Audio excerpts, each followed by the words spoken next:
It's a real YN party. You cannot get in. Pickens off that drink and Dak off that hen. It's Cowboys game day, and let's jump right in.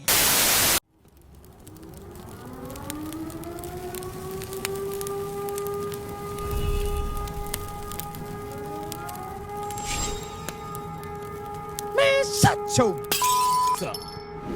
All right, ladies and gentlemen, we have the Dallas Cowboys matching up with the Las Vegas Raiders on Monday Night Football, Week 11, ladies and gentlemen.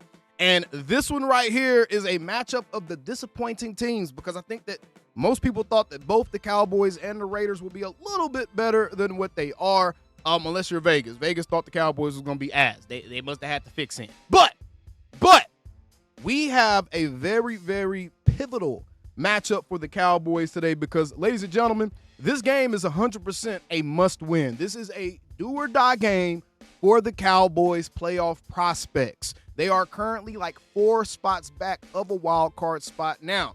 With the way the schedule breaks down and the matchups left remaining for the teams ahead of us, there's a very good chance that at least one of those wild card spots becomes up for grabs, and the Cowboys, as long as they don't lose more than 1, maybe 2 games for the rest of the season, they could still have a realistic chance at making the playoffs. However, that is a very, very minuscule chance, right? And you would need a lot of home cooking. You would need a lot of stuff to go your way as it pertains to the outcomes of other games for the Cowboys to be able to successfully make the playoffs.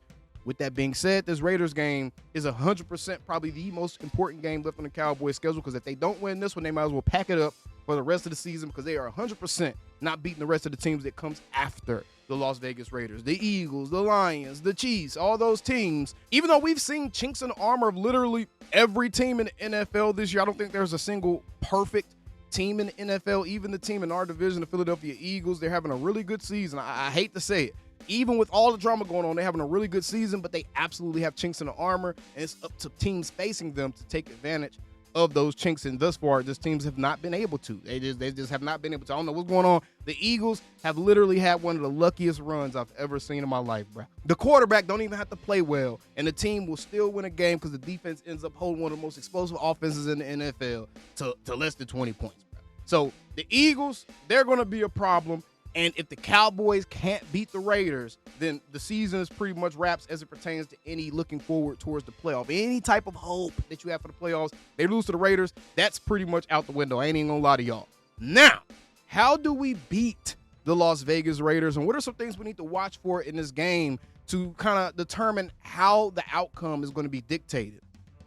First things first, when you look at the Raiders versus the Cowboys again, very disappointing teams just overall. Cowboys' average margin of victory is 13.3 points. That's 10th in the league. Raiders is 8.5. That's 22nd. Cowboys and Raiders both have a -4 turnover differential, so both of these teams have had issues protecting the ball.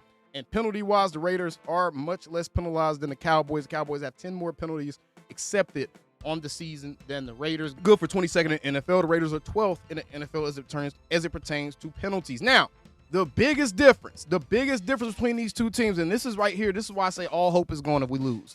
The Raiders are only averaging 15.4 points per game. They have not been able to get their offense going against literally anyone. If they happen to do it against the Cowboys, bro, at that point, I don't know what to tell you because they have the worst offense in the league, or the second worst offense in the entire NFL. So the Cowboys should have an inherent advantage right there, just based off the offense not being that great. Our defense isn't that great, or it's kind of restructuring itself right now. So that's going to be an interesting matchup to watch. Now, to get more specific and really break this thing down, the Cowboys defense is going to have to watch out for 3 things, or take advantage of 3 things while playing against the Raiders.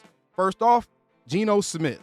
Gino Smith is an expensive version of Justin Fields. That's essentially what he is without the wheels, right? So he's not going to take off running on you like a Justin Fields will. He can get out the pocket. He's not going to take off running on you nearly as much as Justin Fields, but he's somebody that is not going to protect the ball well. His accuracy, throwing the ball down the field past 10 yards, gets a little bit shaky, and he has 12 interceptions on the season, meaning he's throwing 1 interception or over 1 interception per game so far this year. So Savon Revel, Deron Bland, Reddy Stewart, some of our DBs back there, y'all are absolutely going to have opportunities. You have to come down with it. Mark my words. I'm going to play this back on the game recap. You're going to have opportunities.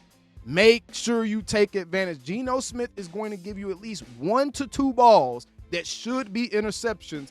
The DBs have to take advantage. The ball security is the biggest issue for Gino. He's having issues throwing down the field, which means there should be a bunch of quick routes and short passes made, which means they're going to be trying to get the ball out their hands pretty quickly.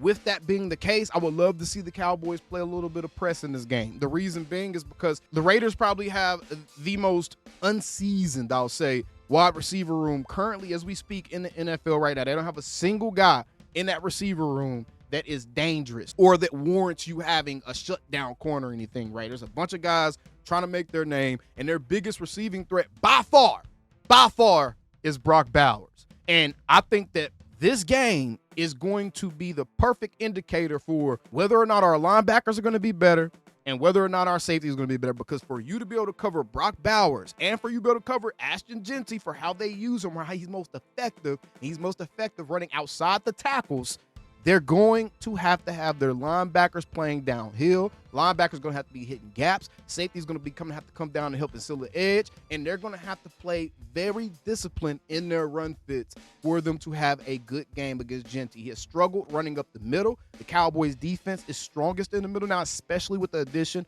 of a Quentin Williams. So I don't expect the middle of the defense to be too susceptible, but those outside edges are places we've seen the Cowboys get gashed this year. The outside zone runs, the stretches and stuff like that. Anytime guards are pulling, the Cowboys have been getting gashed. So this is going to be a really good opportunity to see a guy like a Logan Wilson or DeMarvion Overshown and just see their pursuit to the ball. I'm telling you, if the linebackers play well all around, we should have a good game. Logan Wilson was probably the most timely pickup possible for a matchup with Brock Bowers, because if you actually take a look at how they utilize Brock Bowers, it's a bunch of short passes, it's a bunch of stuff within 10 yards, and it's a lot of stuff working in the seams, which means your linebackers and your safeties are going to have to be on point with communication. And Logan Wilson, with his biggest strength being that coverage, being a coverage linebacker. Now I'm interested to see how they're going to use DeMarvion Overshown, because last year they did use him out in space. They use him downhill. They use him all over the place. But I want to see how they're going to use him now. But Brock Bowers stopping those short, quick passing game type routes and making sure he doesn't get behind the defense is going to be super important. Now, something super interesting about the Raiders and how they run their offense so far this year, Gino Smith is only averaging 4.3 air yards per completion this season, the 4th fewest among qualified quarterbacks. So you're not going to see a bunch of long developing routes, Gino taking 4 and 5 step drop backs and launching the ball down the field. You may see a couple of them just because of how the Cowboys defense has played, and I think the DBs are going to hold up in this particular game, especially with the threats that are out there. But you're not going to see Gino just dropping back a whole bunch and trying to launch the ball. And he has targeted the seams on 52% of his pass attempts this season, the 8th highest rate among qualified quarterbacks. So he is using the hell out of his tight end position, essentially, because that seam, you're mostly going to see the tight end lined up in that seam area. With that being said, linebackers, safeties, you have to have a very, very solid game. And the defensive ends, the edges, are going to have a really good game as well, along with those safeties being able to come down and help and run support. But obviously, Jadeveon Clowney, the way he's played, I don't really foresee too much of an issue. And Donovan Ezaraku, the way he's played, I don't foresee too much of an issue. So quite frankly, this matchup for the Cowboys is perfect from a matchup standpoint and for the standpoint of them trying to work guys back into the game. And the Raiders, the few places they are good on offense are the places that we want to see our defense tested. Running outside the tackles and that tight end position, running up the seam and challenging our safeties and linebackers. That's really what we're going to want to see, and we're going to get a good, healthy dose of that against the Raiders, I believe. As long as the Cowboys can keep the Raiders from having their best offensive output of the season, I think that we're going to be in good shape. I actually expect to see the Cowboys probably play more man in this particular game because they don't have a ton of really dangerous receiving threats. And with those unseasoned receivers that they have out there, you will give your pass rush a little bit more time to get home on Gino Smith, a quarterback who has struggled in the pocket. You will give your pass rush a little bit more time to get home if you play your corners up a little bit, play that press coverage a little bit. And with Savone Revel out there, I fully expect them to allow Savone Revel to play a press technique, because that's kind of where his strength is, right? He presses guys, pushes them towards the boundary, and then plays them sideline. That's how Savone Revel plays.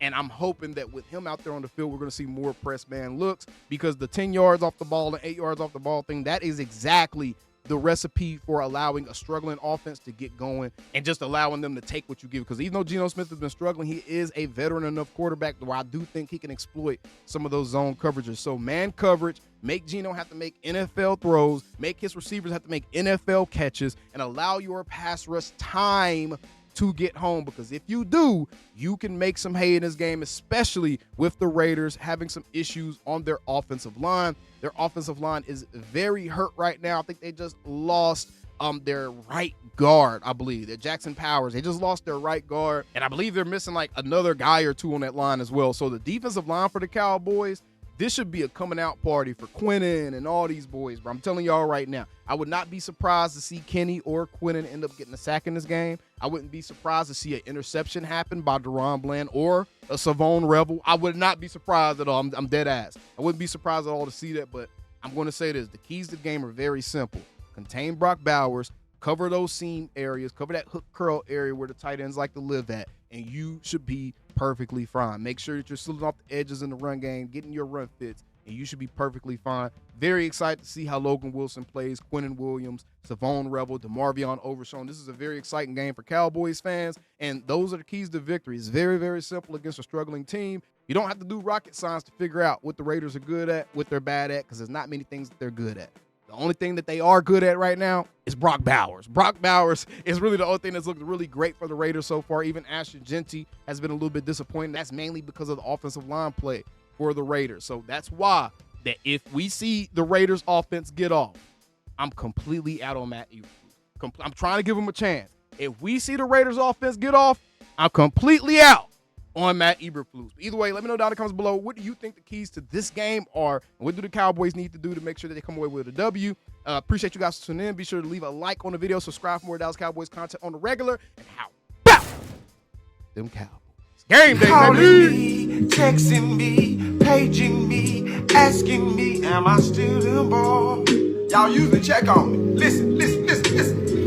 I'm still them boys. Hey! Woo! Hey! I'm still them boys.